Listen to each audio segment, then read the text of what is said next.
We're going to start with just quick introductions of our panelists. I'll let them take a couple of minutes to share about their work, to build some context on who they are. And then we'll get started with the panel discussion, right? Utsav, you want to start off? Hi everyone, good afternoon. It's great to see we were already very nervous. We thought there would be very few people standing. First when we asked about AI, and then second when the use of AI in the classroom. So I think we'll also have to adapt a little bit about what we talk about. But my name is Utsav. I'm the co-founder of an organization called Rocket Learning. We're an education non-profit, of course, like all the non-profits here. Our specific focus is on early childhood education. So we work essentially on education of children between the ages of 3 to 8 years old. So starting from preschool right up to grade 2. Our model is such where we work with both teachers as well as with parents of children, because at that age, actually honestly at any age, working both or learning both in school and at home is very critical.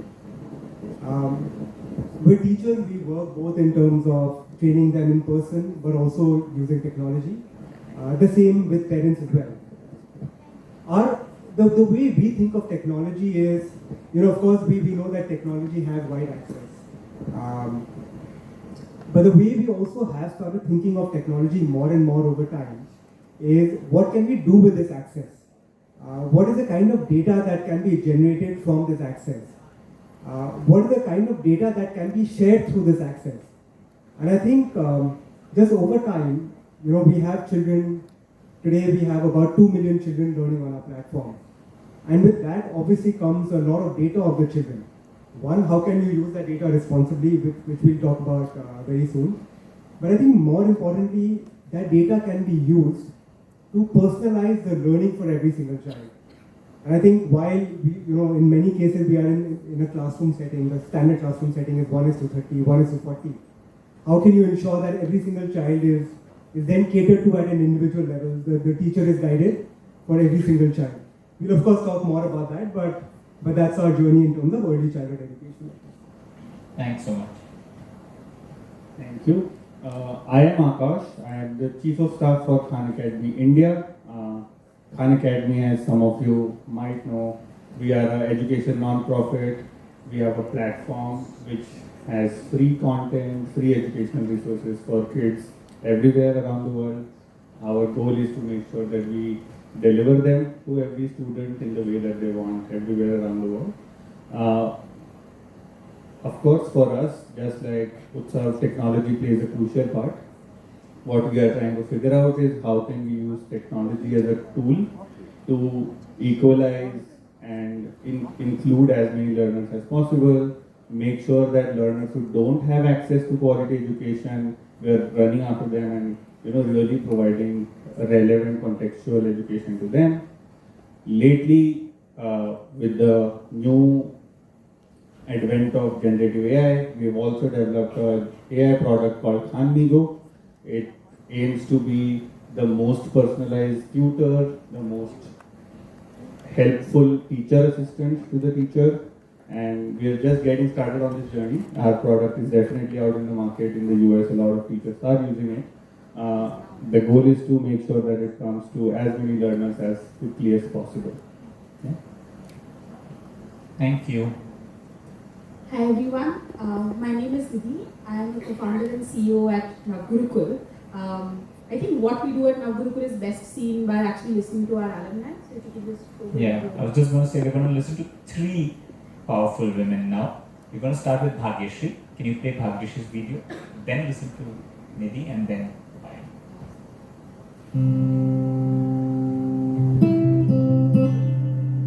7-year-old me saw domestic violence.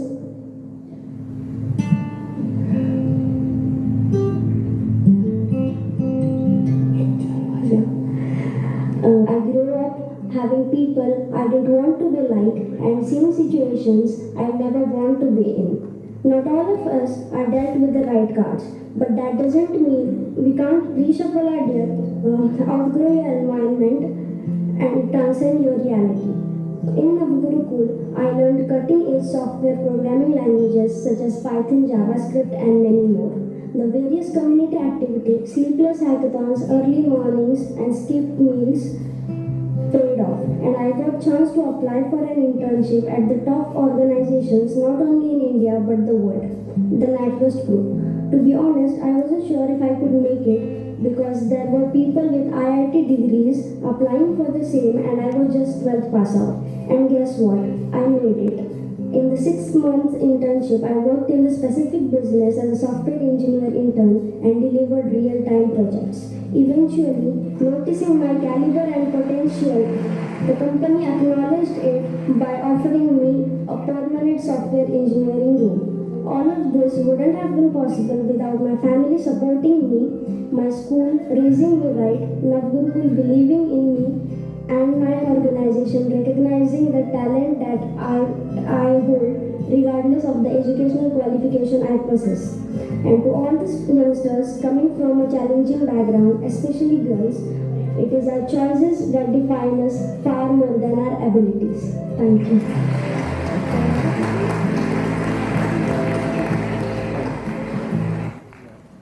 So yeah, I think that covers a lot of what we do. Navgurukul provides residential programs for girls from underserved communities.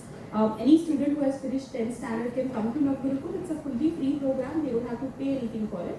We provide an 18-month program for these students, and we are also starting a 3-year BCA offering for students where they can stay at Navgurukul. They will learn both technical skills as well as communication skills and a variety of other behavioral skills that are needed in order to succeed in the world and succeed in life, I think, more internally as well. So that's what we do as Navgurukul. This conversation for me, I'm very, very happy to be here because Bhagyashree is actually from an Akanksha school. She came to Navgurukul, that this whole offering where she got identified to be at Akanksha school early, got education at school which was very valuable for her. And she could come to Navgurukul for it to be a finishing conversation, ensuring that she learns the right skill sets and then getting placed at NatWest as well. Technology is a huge part of what we do, not just AI, but also before that we prepare people for technology careers in software programming. So it's central to what we've been doing. We also prepare students for other digital economic careers like School of Business, the School of Graphic Design, School of Education, etc. But everything that we do, technology has been at the center of it. AI even more so. I think embracing AI to make sure that both the threat of AI is well addressed and the opportunity of AI is actually well taken care of is a very big part of what we do. And other than the residential programs that we do, we've been working with a lot of school education bodies, etc., also embed how do we rightly think about AI in whatever context in which schools are operating as well. So very happy to be here and looking forward to the conversation. Thank you. Payal, should we share the video? Yeah, we'll start with the video. Perfect. At Jayso Foundation, we focus on developing sustainable and scalable initiatives that leverage technology for social impact. In the span of 2 years, we have implemented several AI readiness programs across India in partnership with Intel. With our strong technical expertise, we are driving end-to-end implementation of the entire AI for Youth program. We conducted 18 boot camps in a single quarter this year to train and mentor more than 2,800 students from 130 schools.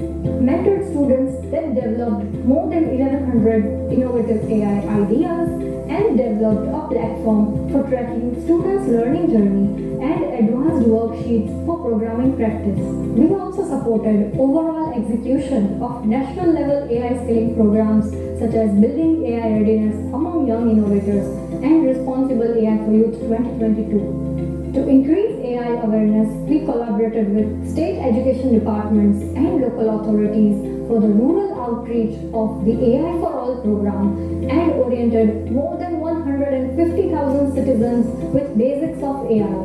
Even helped develop a tech platform with accessibility features for specially abled audiences. Our training empowered 6 girl students to showcase their AI innovation to the Honorable Prime Minister of India, Shri Narendra Modi. Thank you so much. You want to share a minute or two, and then we take. Yeah. Just a quick introduction. You have already seen all the work that we do. So hi, I'm Payal Patel, and thank you for inviting us. And I'm very glad to be here.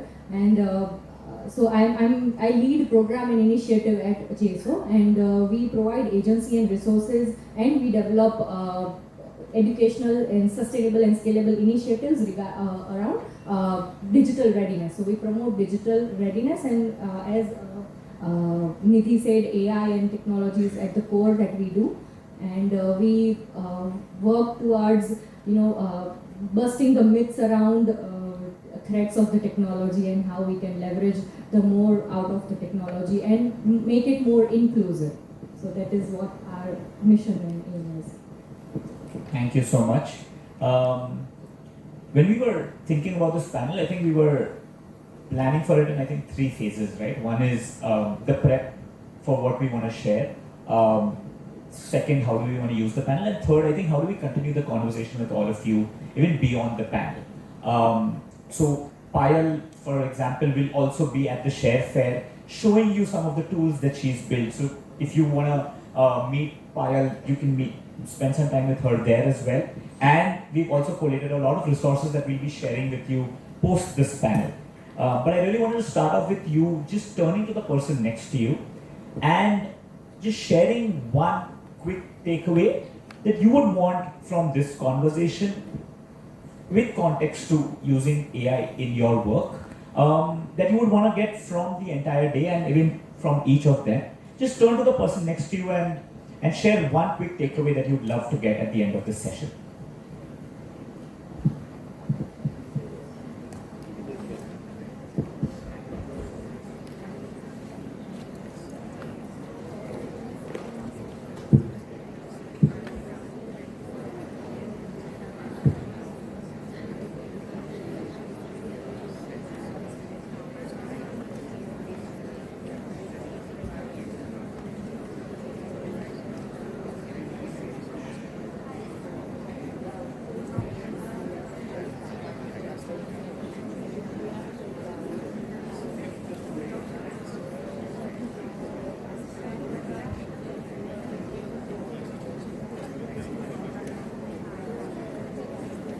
30 seconds, give the other person a chance to speak as well.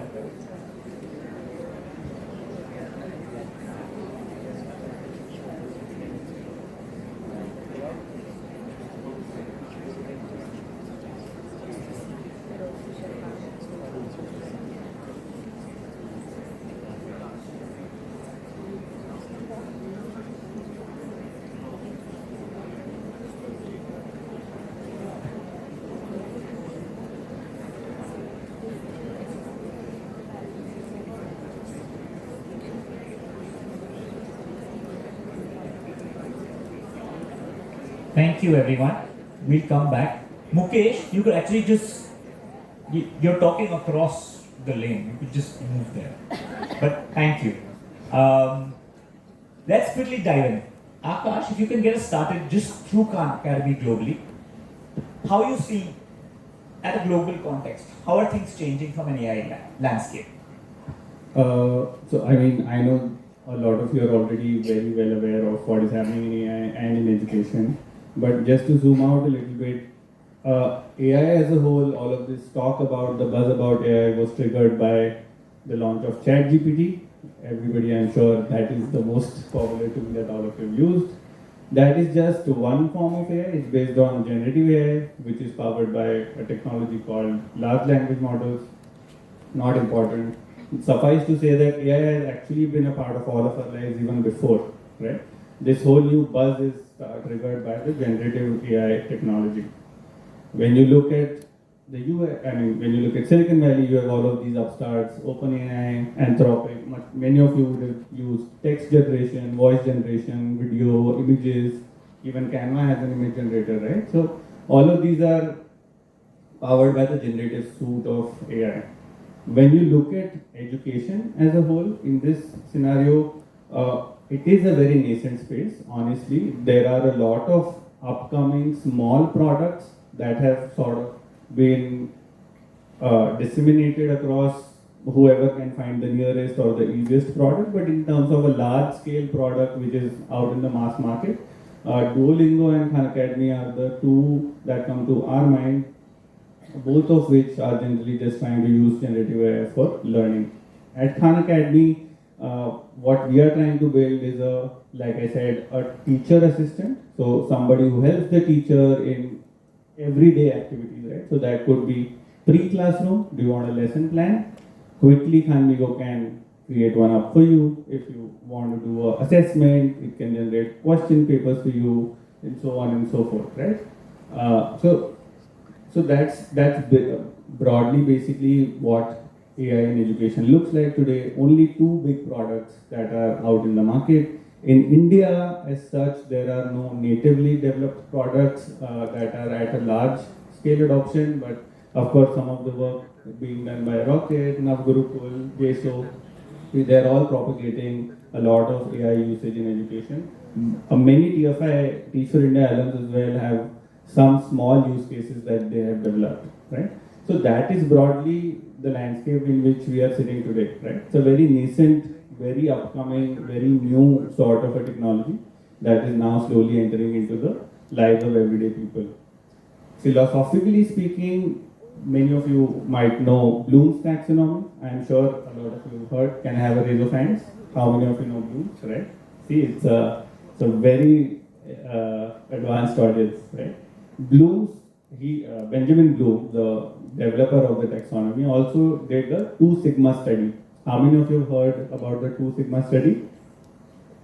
Okay, great. So I can pretend to be more educated. The 2 Sigma study basically was evaluating how do you improve student outcomes.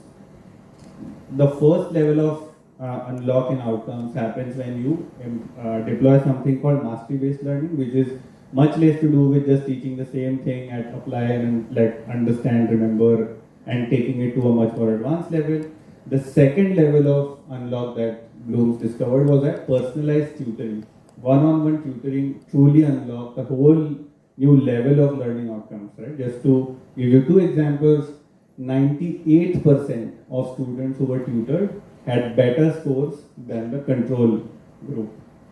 90% of the tutored students had the score equal to or more than the top 20% of the control group, right? So when you really try to visualize this change, it's a massive opportunity that's been unlocked for a learner, right?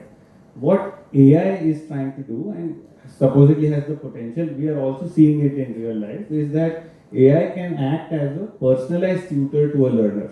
It is present 24/7, doesn't really get tired. You can ask them any number of questions about any number of topics. It is educated enough to support the student's learning journey, right? And the cost of compute is coming out at such a large extent, it's coming down massively. There is a very real future in which every student can actually have a digital assistant powered by AI, right? So that is really the crux and the genesis of so much buzz and optimism about AI in education. Thanks, Akash. And also, as we sort of put into context the earlier panel that just happened here with AI, with equity, and again AI. How do you look at AI and equity together and the trends of just progression there? Nidhi, can you share a little bit from your journey of building Navgurukul, and whether it's readiness, whether it's adoption, whether it's excitement?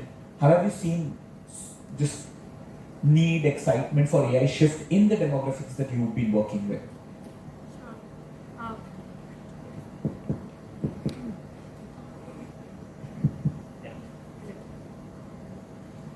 Hello.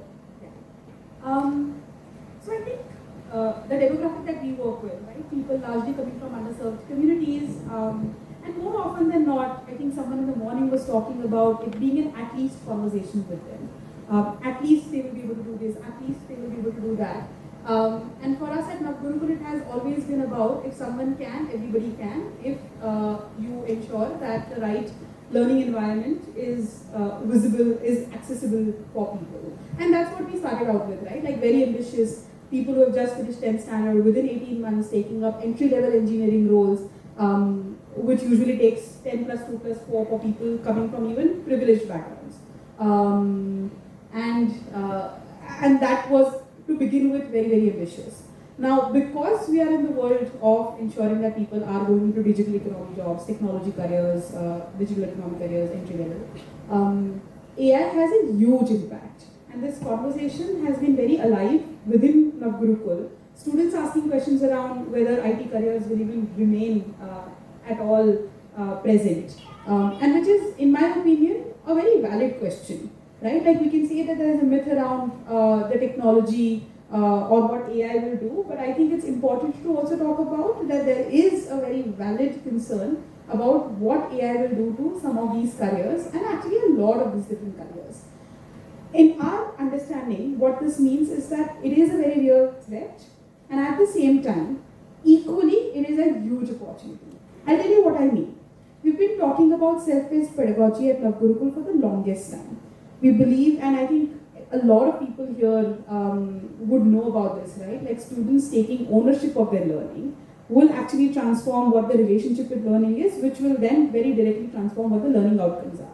Especially for people who are post 8th standard.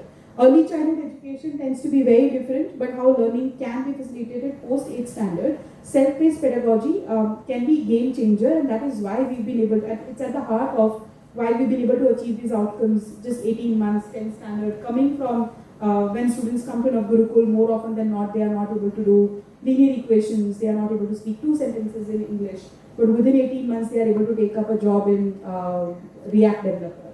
Why does that happen? Is because we facilitated self-paced learning. The personalized learning aspect is one part of that. Student-led campuses, learning on their own, learning being pulled, they are solving for that. Okay, we have this doubt, how do we solve for it, as opposed to them sitting in a classroom and somebody talking at them for a long time. That transformation, that self-paced pedagogy that Navgurukul has been talking about since 2017 actually, has now got a shot in the arm with what is made possible by AI. This pedagogy can be made much more practically accessible, way more effective by a good use of AI. I'll give you an example of that.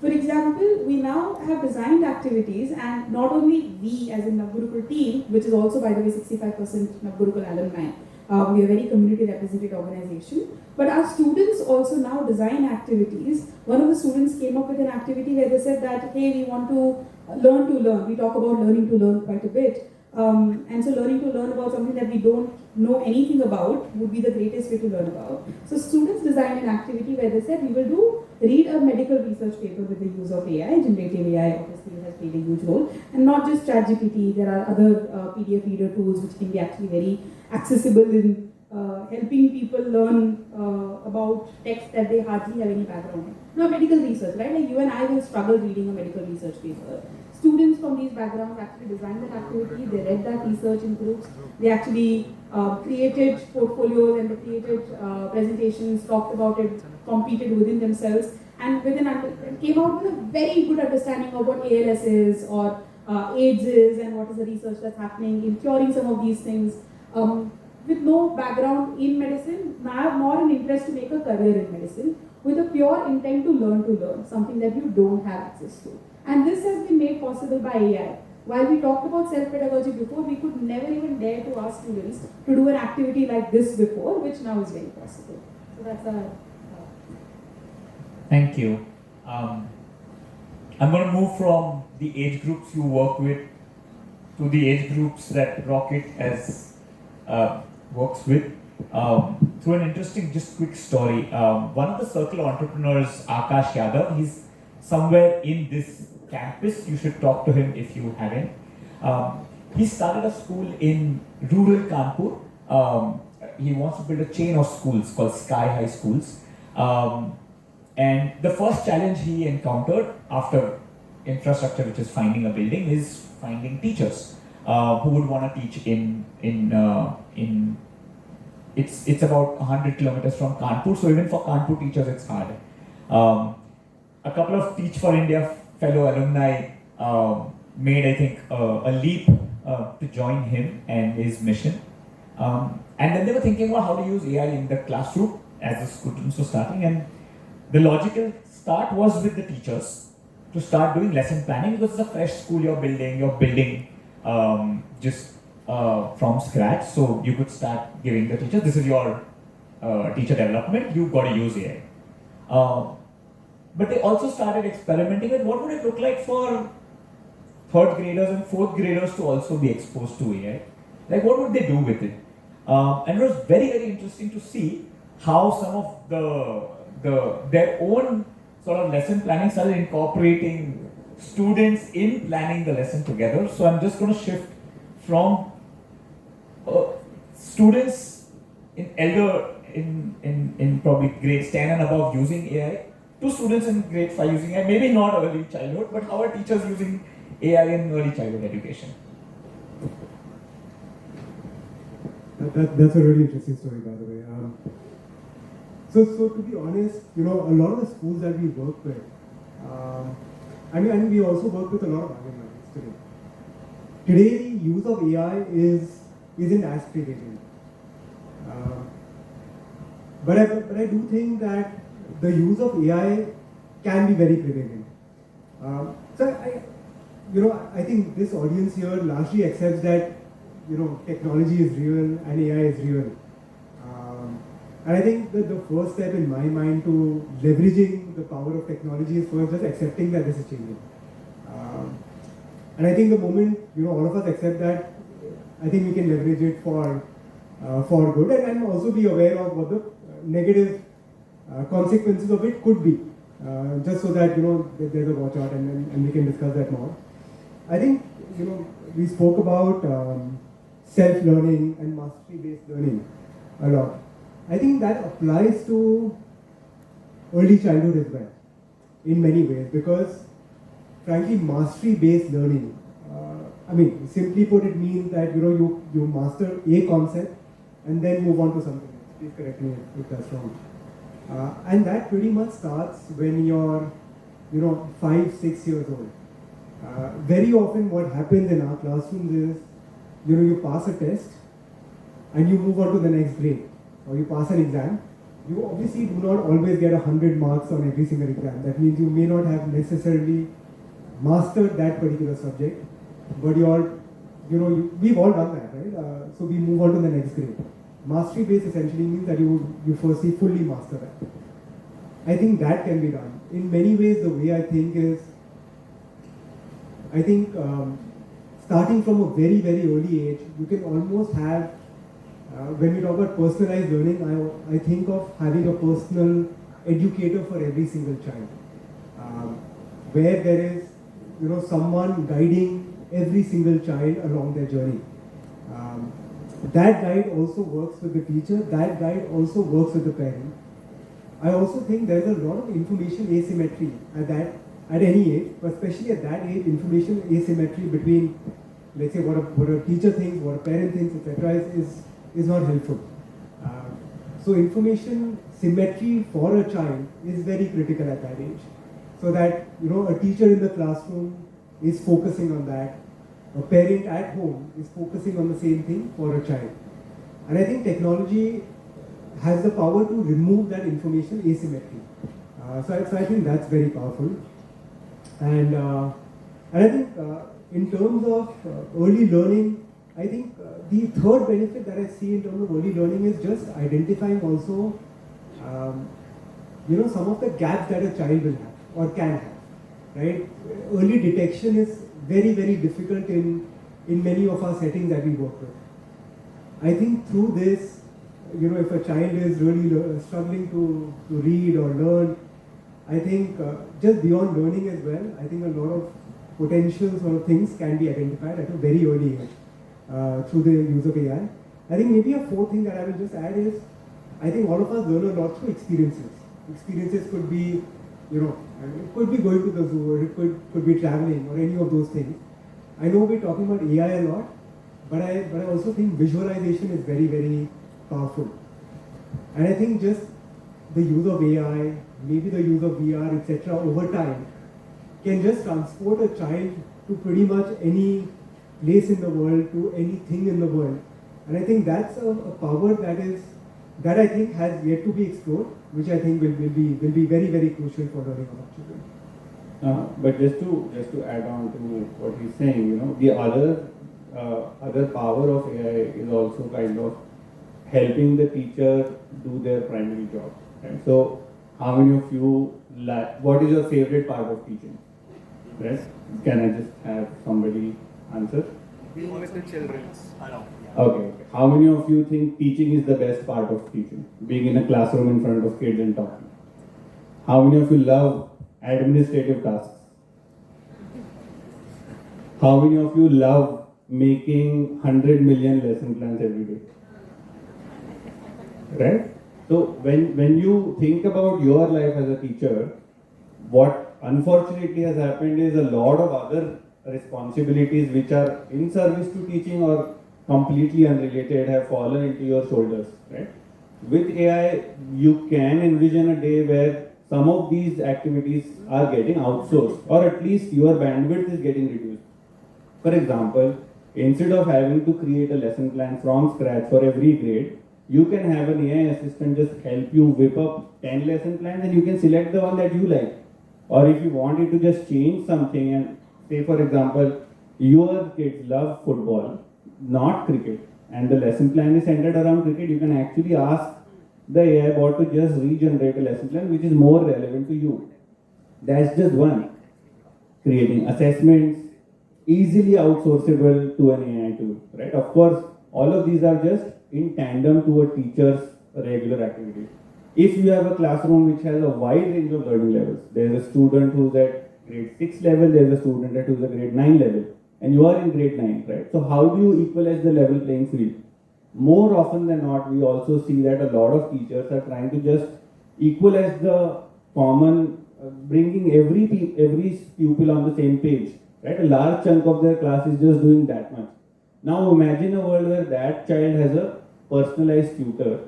You can actually teach at the median level and the child can, with assistance of the tutor, actually catch up. So you are really saving a significant amount of time even during the teaching part of your job as well. Talk about post-teaching.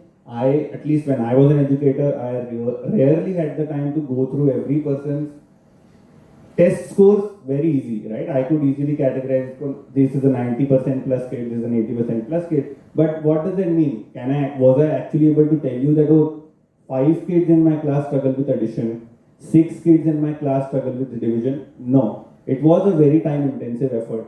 With AI, when you have all of this information present with you, you can actually ask the data source and actually talk to that source and just understand, okay, what are my children struggling with? You don't have to spend 3 hours going through every paper and checking which topic is being done well, not being done well, right? So all of these use cases, in addition to everything that Utsav said, is also things that we are seeing in the field, at least wherever we have deployed these bots. With I think one of the things we heard in the earlier panel also, I think Rahul was talking about what's in our control and habits that we can change. And I want to open it up to all of us. So I'd love to have volunteers with mics moving around. What questions can you ask the panel that would be most helpful to you and your teachers and educators in your classrooms? Sort of move through sort of some of the barriers that you're currently facing. If I can get a few raise of hands, we'll collect the questions and then sort of categorize them and get to them. You can get a couple of questions here and there's 2 hands raised here. And then I'll get back as well. Yeah.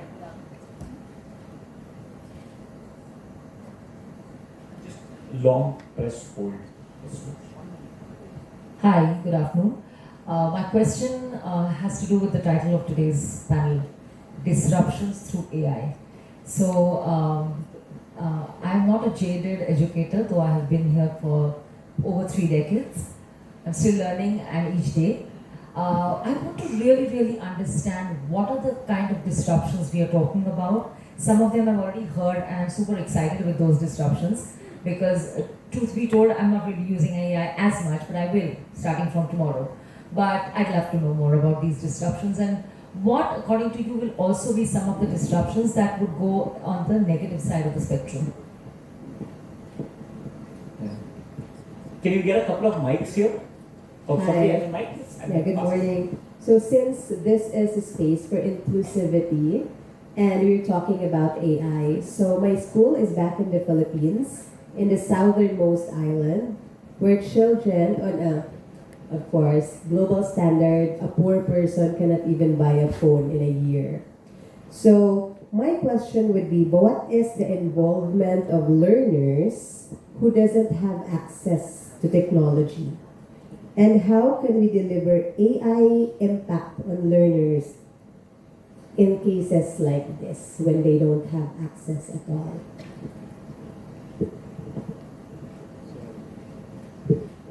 Hello. Yeah, so I'm Ankur. I asked this in the context of trying to build an AI company that might help. And my question will put forth some of my confusion. So if it's confusing, don't be alarmed, right? There are lots of directions in which disruptions are happening, and some of them seem to mutually cancel out or make each other feel redundant. For example, even today we have heard that self-directed learning is going to become a big thing and a reality. And in that paradigm, how much lesson planning will be required? Because hopefully it will go entirely to the child. So what I'm trying to get at is, let's forget the next couple of years. Let's imagine the dust has settled and we are in an AI steady state. What would learning look like then? What would be the teacher's role? What would be the educator's role? And I think what I'm trying to get at are two questions. What will not change in 10 years and what will definitely change in 10 years? And to add on to ma'am's question there, are we flirting with boundaries we should not flirt with? Are there directions we should not go to? Yeah. The third part was just going to be what should we be aware of. I knew it was going to come from you. More questions? We've heard about what are some of the big disruptions, access. Yes, please. Hello. Okay. Myself Ganesh. Definitely AI is so much flexible to solve the problems. But when it comes to making use of AI as an educator or any person, don't you think there will be limitations or there will be no scope for the creative thinking of human? And what if suddenly I have to shift towards the indigenous methods? For example, in the last few days, we got the news when there was bug in the Microsoft, so all the servers were shut down, and the things which need to be monitored second by second, they were disrupted, like evasions. So all the people came with the pen and papers and they started working on it. So once we will shift ourselves towards the AI, what will be the things we need to consider while in case we have to shift to the indigenous methods? Thank you. Wow, this seems like a lot of questions. I should have just started sooner. Yes? Okay. I have a question. Oh. Yeah, go ahead. I have a question for Payal and Nidhi. Hi, nice meeting you. So, I have a question regarding to the evaluations. We're talking about the impact on learners and throughout your experience working with your initiative and your project. So, how do you and how the schools regularly assess the impact on the AI for the learners and the policy itself? Thank you. Thank you.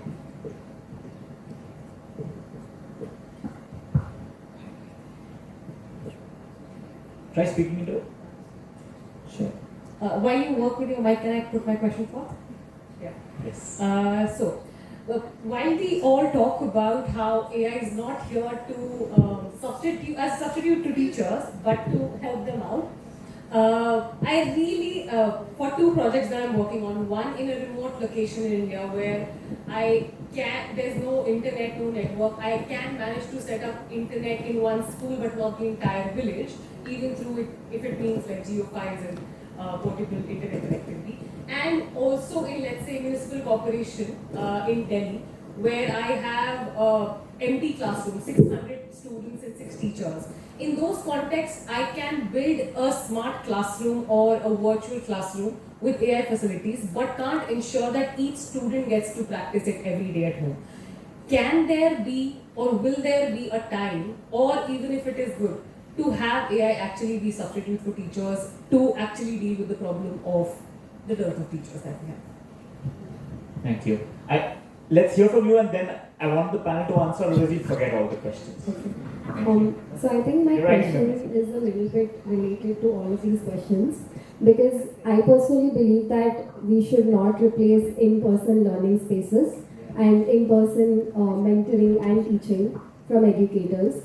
So how do we not substitute teaching through AI, but just look at AI as an enabler? And what is the extent of enabling that we can do using AI? Thank you. Let's hear from you. Who wants to start? Yeah. Hello. So I'll start with your question, ma'am. So in my opinion, the biggest disruption that AI and the emerging technologies can have is reducing the digital divide. In earlier panel, we talked about equity and reinvention.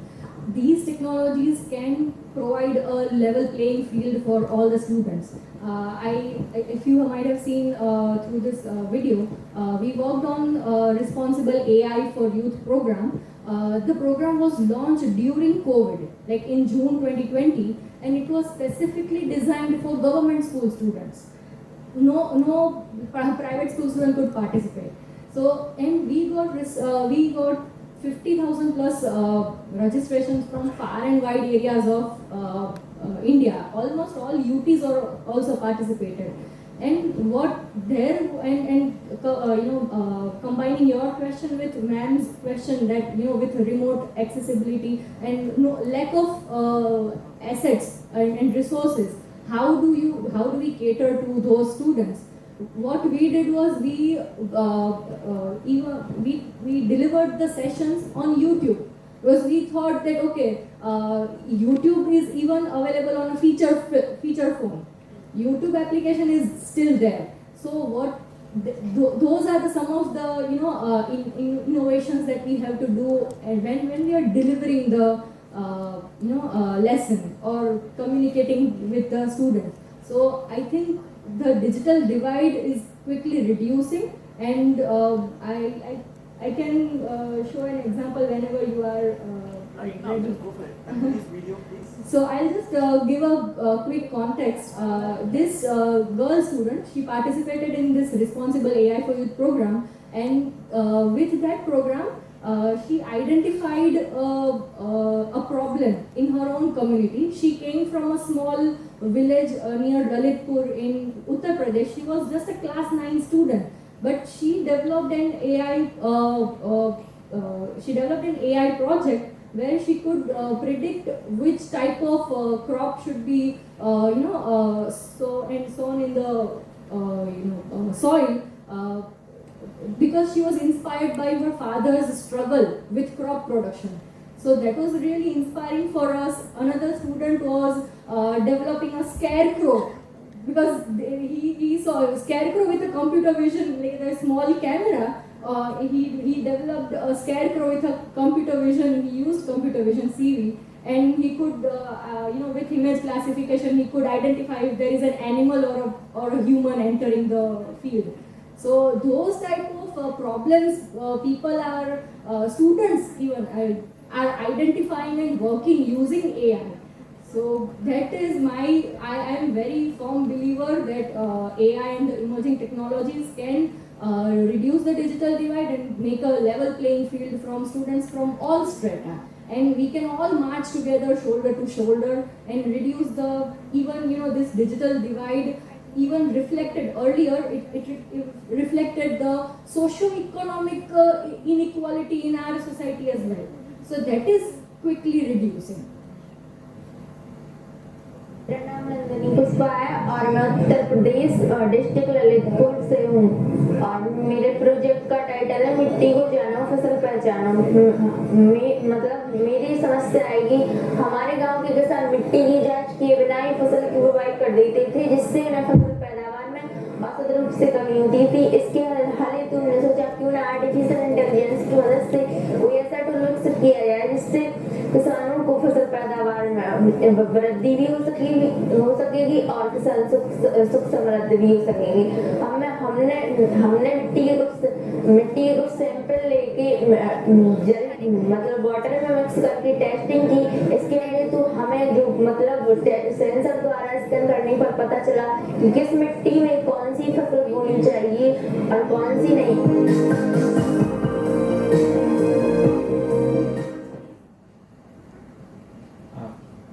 Yeah, sorry, a little, this was in Hindi, but I think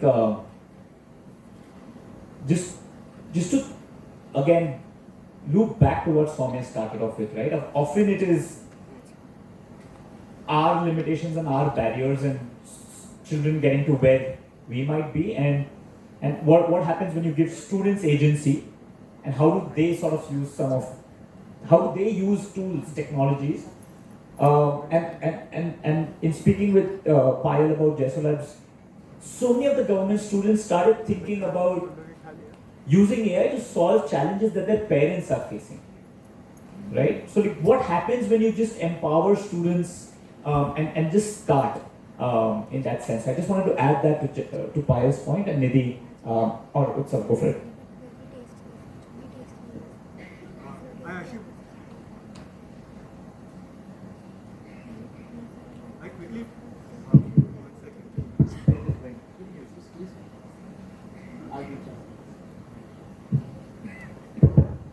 All right.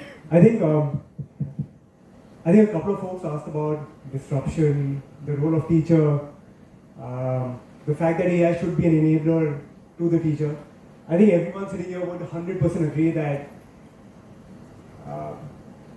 that in an absolutely ideal world, a physical setting is essential. AI should act as an enabler to the teacher, depending on the grade of the student, to the student as well. I think all of us are in agreement, and maybe in our case, like to the parent as well. I'm thinking about this aloud right now. I do think this is an ideal scenario in many cases, where AI plays the role of an enabler, AI plays the role of a guide to the teacher, to the parents, and to the children. I do think that there could be a scenario where we do have a lot of vacancy in our classrooms in terms of teachers. We do some of the remote areas do not have teachers today, or it's difficult to have to find multiple teachers. There are honestly so many schools that I go to which are not fully staffed. In those cases, can we have a situation where, and I think this is one of the disruptions also, which could happen, where if there is no teacher, should we let children not learn anything at all? Because today the children are not really learning. Self-learning can only happen when it's guided self-learning. But without that guide, can AI be that guide in some sense, in terms of self-learning also?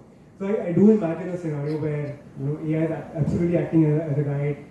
Things like Khan Migo and everything are absolutely working as beautiful guides.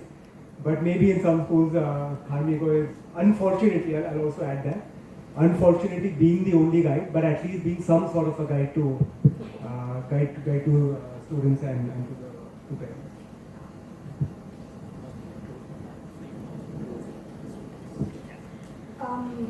So just going through the questions, I think the disruptions questions, there are different versions of this.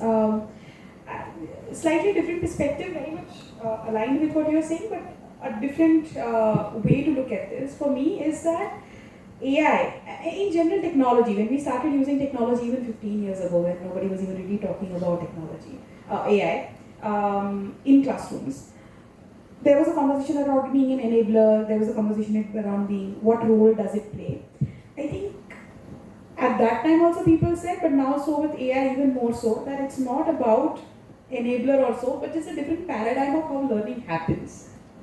And for AI, that's very much possible. So instead of just thinking about which very much important, how do we think about what the assistance happens, etc. happens, I think every educator has at some or the other point really desired in a classroom that can we focus on what we really want to focus on with any children that we work with, whatever the age group is. And that is the conversation around socio-emotional relationship with learning and life in general, right? Like questions that kids have from the people that we all, a lot of us work with, the demographic that we work with. Where are we? Why is it that where we are, where we are? What do students believe about their own abilities of what they can and cannot achieve, and holding those conversations with them. But that time, essentially, that your own personal time that you have with students, as well as students' time we think of as currency, right? Like we're very, very focused on where is it that the child is spending their time to make sure that it's going in the right direction for them, for the life outcome that they need very much, right? Like I could support the student beyond 18 months as well, but their parents will start pressurizing them to kind of like take up a blue collar job or get married or become an early parent or something like that.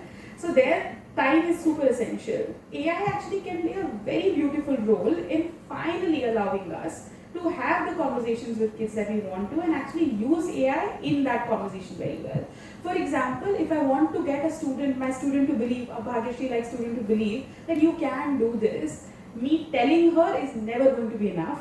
Me explaining her how she can use AI to learn something all on her own, in which I am playing barely any role. Also because, for example, in technology, it's a constantly ever evolving technology. And in schools also, there might be things that students need to learn that we as teachers also don't often know much about. React tha, kabhi Angular ho gaya, kabhi Vue.js ho gaya, JavaScript technology itself changes a lot. We want to place students in companies, they need to learn Java as well, they need to learn Python as well, they need to learn to do Scrum as well, they need to do collaboration in team as well. There's just so much, there's hardly anything we can ever keep up with if we really want to get those life outcomes with them. What I can do very well, which is a very important role, which is the role that teachers really need to play, is make them believe in their own abilities to learn and not just talk about it, but actually make it happen for them. So instead of me telling her that you can learn, what we tell her is that you can learn. Hey, here's how this tools, this curriculum, design your own curriculum, this is a curriculum. We do literally scaffolding, right? Like first few months they are literally in structured learning. We are telling them what to learn, what content, how. Then we are telling them, okay, this is what to learn, go figure out the content, etc. Then we are telling them, okay, now these are like arrays of things that could be useful for you to learn. You decide which one do you want to pick, then you decide your curriculum, then you decide your ability to learn. While we still monitor the whole process, we are ensuring that they are learning. Someone talked about evaluation, so I'll take that question as well. Not the full aspect of the question, but what we evaluate in the world of AI can fundamentally change. Instead of us evaluating MCQ-based questions or rote learning-based questions, we can actually evaluate them a lot in how much they've understood, how do they present their learning, their airtime, which can all be codified very well by using right AI tools. And that's where the meat of the matter is. The conversation is never about whether teachers are important or not. I think it's essential that they're important. It's actually about how can we finally use technology to ensure that teachers and facilitators are doing what we've all been saying since more than 200 years, what teachers should be doing, but haven't been able to do. Any last points? Yeah. So I mean, very interesting questions, right? And let me try and attempt to answer some of them. First, AI is not the silver bullet which is going to solve every problem on the face of the earth, right? Let's all be cognizant of that. But in that reality, what all can it actually enable? Right? So, I know somebody asked, on a far-flung island of Philippines, if the student does not have an access to a device, then can really technology play any role in creating any equity? I mean, the short answer is maybe no. Maybe there isn't anything that you can do for that one particular student who doesn't have access. But can you make a use case of the impact that technology can have on children and then get some devices, get some access, get some infrastructure for those kids? Yeah. The more impact I can show in the real classroom, the more stronger my case becomes. can the teacher actually use technology to improve the classroom interactions herself and bring those interactions to the school? Yes, he or she can actually create a wide range of resources which can be just printed out and given to the students, right? So in my mind, people who are outside the digital access to devices and internet, there is a way to kind of support their learning using technology. When it comes to learners who have access, I think for me there is, of course, right, there are risks to any innovation, but there is also a lot of opportunity. So let's start with the risks, right? AI is not perfect. Many of you who use ChatGPT knows that it hallucinates, right? It might even say 2 plus 2 is equal to 5 when we all know that it's 4, right? That is because the technology is not really ready for full-scale commercial use everywhere, thinking that it's the be-all and end-all, right? It's not really an all-truth oracle. It is a product in its own journey. There will be a time where hallucinations will be so low that you can actually take its truth at face value. As and when we start solving for the technological challenges itself, the technology will become better. But there are going to be a lot of social challenges, right? Is a child actually becoming less social by just interacting with a tech tool and actually has limited understanding of how to engage with his peers or her peers, right? Those risks are obviously going to be there. When you look back, and academic risks could also be there, right? Somebody did point out creativity ka kya hoga, right? So the same question was posed when people developed a calculator. Everybody was like, oh my god, now kids are not going to learn math at all. But as a Khan Academy educator, I can tell you math is still the most in-demand subject because students either struggle with it or are afraid of it, right? So just because the technology has been developed doesn't necessarily mean that everything is ending, right? So like calculator became a part of our learning journey, AI will become a part of the learning journey itself. It will create empowerment for all students. To the creativity question, I think for me at least, I'm not that creative, but at least one of my limitations in being creative was I could never really translate my idea into an actual canvas, right? I used to think that I'm Picasso, but I really wasn't when I was actually painting it, right? What AI is kind of helping a lot of people do is accelerate that, improve that translation a lot more. Does that mean that the human creativity is going to get lost? No. And there is obviously, I walk this through even further, there will be a day where there will be AI art very easily available. And in such a paradigm, human art is going to be exponentially more valuable because at one level, art is something that really connects with you, evokes some emotion, right? So AI might help you in that journey in brainstorming, what colors do I use, what do I not use, how do I present this, how do I not present this. But is it really going to be a true substitute? Not really. To man's question in terms of the disruptions and to your question, I mean, that is a very, very difficult question for me to attempt to answer, but I really feel that as a teacher, my job was to impart knowledge, build skill and develop mindset, right? At Teach for India, KSM, all of us are very well aware. At some level, I was struggling in all three. Knowledge, when I am teaching my kid math, 2 plus 2 is equal to 4, he would ask me, okay, so if there are 2 soldiers in World War II, and then there are 2 soldiers who are standing on the war front, there are now 4 soldiers alive in this war. He was trying to connect that to say, social sciences, to economics, to many number of other things. As an educator, I had the currency of 60 minutes that I had to allocate, right? And I would prioritize sometimes the math of it than the other part of the knowledge, the holistic part of the knowledge. So there is a reality in which students can actually gain basics of knowledge using a teacher assistant or a tutor and come to a class better prepared to go even further in the spectrum of knowledge. Similarly, in the spectrum of skills, they can actually practice a lot of. So my kids participated in the Teach for India MUN, right? And 3 months later, one of the shyest kids in my class, she became the most voracious speaker that I had seen, right? But she could only manage to do that, and just like we saw on the stage, one of the kids who was speaking with Priti Rani, right? She was also struggling. my kids developed, they had a very simple formula. They used to practice with each other. There was a debating partner and she was a debater, and they used to just practice the hell out of it, and then she became better, right? At Khan Academy, we have that feature built into Khanmigo where any kid can just pick any topic, pick the side that they want, and just debate the hell out of that topic until they are satisfied, right? So when I look at all of these skills, there is a lot of practice coaching that they can take from tools, right? It's not going to be that a debater, a national debater, is going to be replaced by some robot who's going to speak in cryptic and like scary language. It's not going to be like that. It's going to be a kid who's actually practiced with AI for 10,000 hours and then coming to the stage fully prepared. Right? And mindset part, unfortunately, I am still unsure. I really don't think there is any way in which the mindset part of teaching is ever going to be disrupted by AI. Right? So that day, I don't think will ever come.